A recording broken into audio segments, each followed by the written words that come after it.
துபகல் கிச்சனுக்கு வணக்கம் ஃப்ரெண்ட்ஸ். இன்றைக்கி வந்து நம்ம சக்கரவள்ளி கிழங்கு வச்சு கேரளா ஸ்டைல் நூலப்பம் வந்து எப்படி செய்கிறது அப்படின்றத பார்க்கலாம். அதுக்கு நான் இன்றைக்கி என்ன எடுத்து வச்சுருக்கேன் அப்படின்னா, சக்கரவள்ளி கிழங்கை வந்து நல்லா வேக வச்சு எடுத்து வச்சுருக்கேன். அந்த சக்கரவள்ளி கிழங்கை நல்லா தோல் உரிச்சிட்டு அதுக்கப்புறமா எல்லாத்தையும் வந்து மசிஞ்சு வந்து கொண்டு வரலாம். நல்லா உரிச்சு கொண்டு வந்துட்டோம். இப்போ உரிச்ச கிழங்கை நல்லா வந்து மசிஞ்சுக்கலாம். கட்டிகளாக இல்லாத அளவுக்கு நல்லா நம்ம வந்து இப்போ மசிஞ்சு கொண்டு வந்தாச்சு. நீங்கள் வந்து கைட்டை மசிக்கிறனாலும் மசியலாம், இல்லை வந்து நீங்கள் அதுக்கு தனியாக வந்து மஸ்கர் வச்சு மசிஞ்சாலும் வந்து நல்லா தான் இருக்கும். ஸோ இப்போ வந்து என்ன பண்ணலான்னா, அது கூடவே கொஞ்சமாக பச்சரிசி மாவு வீட்டில் வந்து நான் அலசி காய வச்சு அரைச்சி வச்சுருக்கேன். ஸோ அதையும் அதுக்கு தேவையான அளவு போட்டுக்கலாம். போட்டு அது கூடவே இதையும் ஒன்றா போட்டு நல்லா நீங்கள் வந்து மிக்ஸ் பண்ணி வச்சுக்கலாம். நல்லா இந்த மாதிரி பதத்துக்கு நம்ம வந்து பரட்டி எடுத்துக்கிறணும். பரட்டி எடுத்துகிட்டு இப்போ என்ன பண்ணலான்னா, இப்போது ஒரு வாழை இலையை எடுத்து இட்லி தட்டில் வந்து நம்ம வந்து இந்த மாதிரி வச்சுக்கலாம். நம்ம இட்லி துணி வைக்கிறதுக்கு வந்து அது போல் வாழை இலையை வச்சுக்கலாம். வாழை இலையில் வச்சு பண்ணும்போது நமக்கு ரொம்ப டேஸ்ட்டாக இருக்கும், நல்லா வாசமாகவும் இருக்கும்.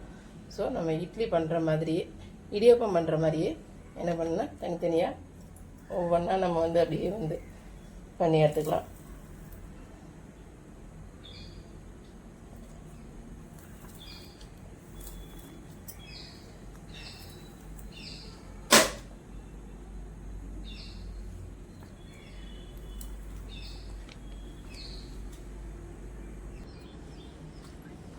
இந்த மாதிரி நல்லா புழிஞ்சிட்டு நம்ம என்ன பண்ணலான்னா, அதில் அப்படியே கொஞ்சமாக தேங்காய் வந்து நான் திருவி வச்சுருக்கேன்.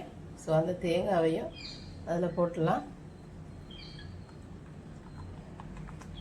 அந்த ஃப்ரெஷ்ஷாக உள்ள தேங்காயை போட்டிங்கன்னா தான் இதில் வந்து நல்ல டேஸ்ட்டாக இருக்கும். ஸோ இதை அப்படியே எடுத்து இட்லி பாத்திரத்தில் நம்ம இப்போ வச்சிடலாம். இதை நம்ம ஓப்பன் பண்ணி பார்க்கலாம். நீங்கள் பாருங்கள், நல்லா அழகாக வெந்துருச்சு.